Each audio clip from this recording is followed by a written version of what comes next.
जय हिंद दर्शकों, मैं हूं रजत अवस्थी। तो इम्पैक्ट शो में आप सभी का स्वागत है और आप देख रहे हैं इम्पैक्ट भारत टीवी। पिछले कुछ दिनों से मैं रेगुलर शो नहीं कर पाया, कुछ कारण थे पर्सनल, कुछ परेशानियां थीं, अभी भी हैं, लेकिन फिर भी निकालूंगा समय आपके लिए भी थोड़ा सा।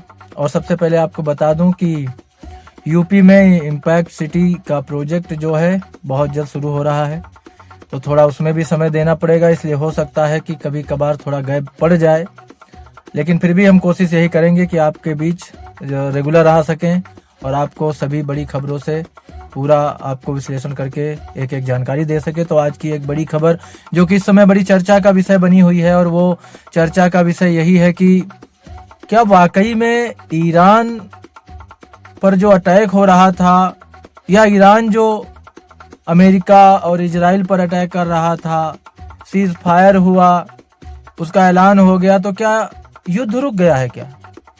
ये सवाल आज के समय में हर किसी के मन में है, क्योंकि भारत में भी इसका असर रहा है।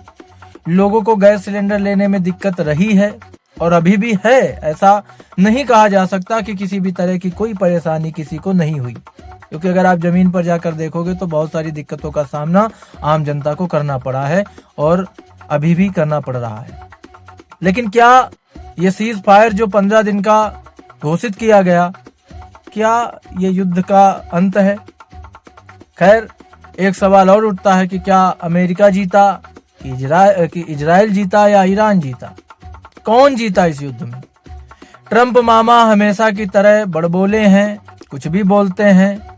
उनकी बातों को गंभीरता से लेना चाहिए, नहीं लेना चाहिए, आप सबके विवेक पर छोड़ता हूं। लेकिन अगर जीत हार की बात करें ना, तो ईरान का पड़ला जो है वो भारी दिखता है, क्योंकि उसने अपनी शर्तों पर सीज फायर कराया है, अपनी शर्तों पर।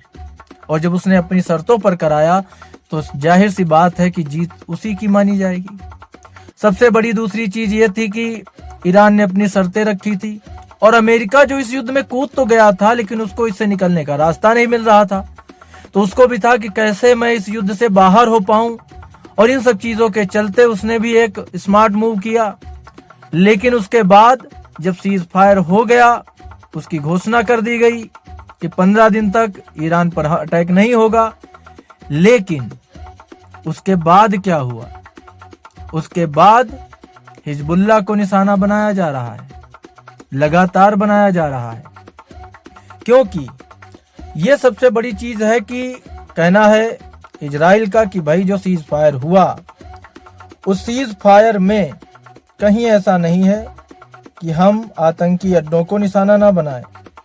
हम लगातार बना सकते हैं, आतंकी अड्डों को निशाना बना सकते हैं, और उसी के क्रम में लगातार अभी भी लेबनान पर, और या ये कह सकते हैं कि सीज फायर के तुरंत बाद ही लेबनान पर इजराइल का ताबड़तोड़ अटैक शुरू हो गया, जबकि ईरान इससे बिल्कुल गुस्से में आया और उसने कहा कि अगर लेबनान पर, जिसने मेरा साथ दिया, अगर लेबनान पर इसी तरह अटैक रहेगा तो हम ये सीज फायर तोड़ देंगे।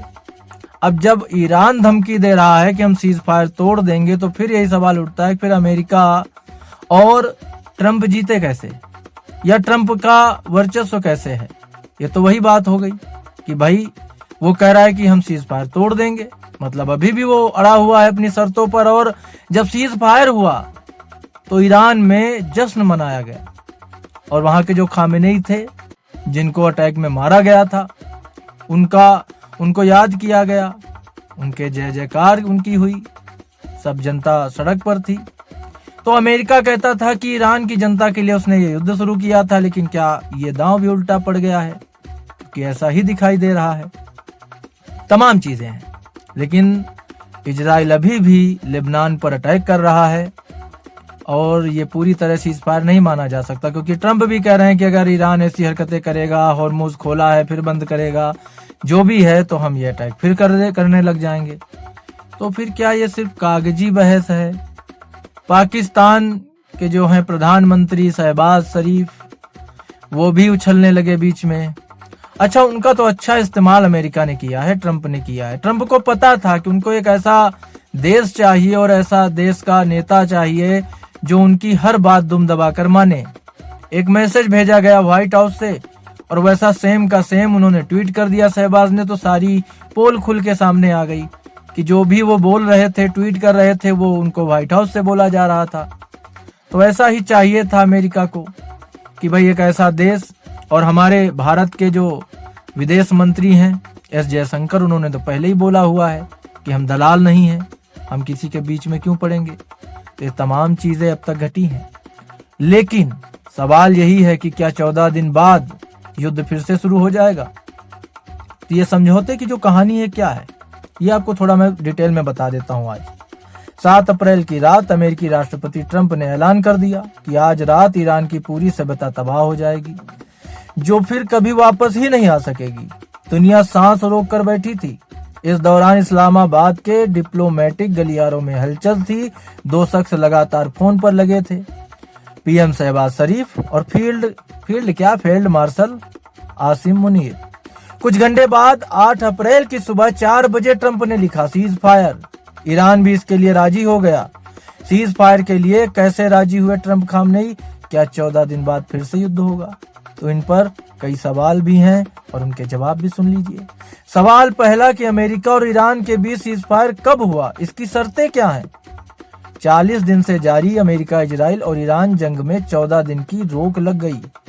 भारतीय समय के मुताबिक 8 अप्रैल की सुबह 4 बजे अमेरिकी राष्ट्रपति डोनाल्ड ट्रंप ने ऐलान किया कि पाकिस्तान के पीएम शहबाज शरीफ और फील्ड मार्शल आसिम मुनीर से बातचीत के बाद अमेरिका सीज फायर के लिए राजी हो गया है। ट्रंप ने लिखा, मैं हॉर्मुज स्ट्रेट को फौरन खोलने की शर्त पर ईरान की रजामंदी के बाद अगले 14 दिन तक बमबारी रोकने के लिए तैयार हूँ। इसके 40 मिनट बाद ईरानी विदेश मंत्री अब्बास अरागची ने भी कंफर्म किया कि दोनों देशों के बीच सीज फायर हो गया है और बातचीत जारी है। ईरान के सरकारी न्यूज चैनल IRIB के मुताबिक ईरान के सुप्रीम लीडर मोजतबा खामनेई ने सभी मिलिट्री यूनिट्स को फायरिंग रोकने का आदेश दिया। यह आदेश सीज फायर के ऐलान के करीब 2 घंटे बाद आया। सीज फायर के बाद ट्रंप ने बयान दिया, ईरान ने अमेरिका को 10 पॉइंट का प्रस्ताव भेजा, ये काफी नहीं है, लेकिन उन्होंने बहुत अहम कदम उठाया है, देखते हैं आगे क्या होता है। वहीं ईरान की सुप्रीम नेशनल सिक्योरिटी काउंसिल का दावा है कि अमेरिका ने इस प्रस्ताव को स्वीकार कर लिया। काउंसिल इसे जीत बता रही है। अमेरिका को भेजेगा ईरान के प्रस्ताव। 10 शर्तें आपको बता देते हैं कि क्या हैं। पहली शर्त, इजराइल न केवल मौजूदा बमबारी रोके बल्कि भविष्य में कोई प्रिवेंटिव स्ट्राइक न करने की लिखित गारंटी दे। दूसरा, प्रतिबंधों को हटाया जाए ताकि ईरान फिर से वैश्विक तेल बाजार में लौट सके।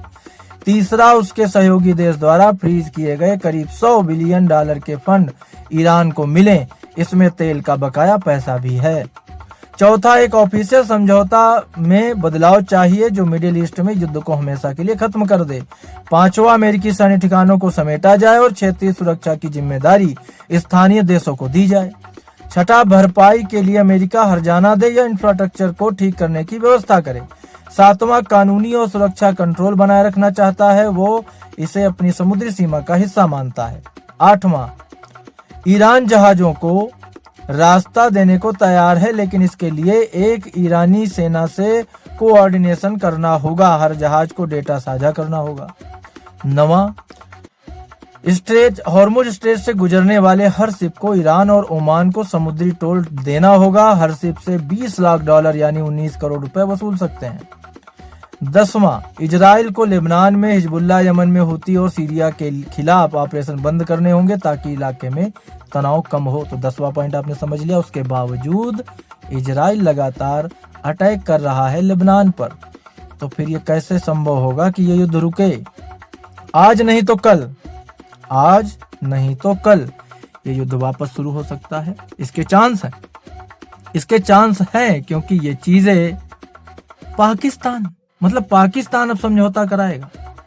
खैर, मैंने आपको शुरुआत में बताया कि पाकिस्तान को अमेरिका ने और ट्रंप ने क्यों चुना, क्योंकि उसके पालतू कुत्ते हैं, कुछ भी बोला जाएगा वो करने के लिए तैयार हैं। अब इस घटना में कुछ और अपडेट आने वाले हैं जो आपको मैं आगे बताऊंगा, लेकिन अभी इस पूरी खबर में इतना ही। आपको आसान भाषा में सही से विश्लेषण करके मैंने पूरे पॉइंट बता दिए हैं, पूरी खबर समझा दी है कि अभी क्या हालात हैं, आगे क्या हालात बन सकते हैं। तो हमारी मुलाकात जल्द होगी फिर से एक और बड़ी खबर के साथ, बड़ी अपडेट के साथ। तब तक आप सभी देखते रहिए इम्पैक्ट भारत टीवी। आप देख रहे हैं इम्पैक्ट भारत टीवी।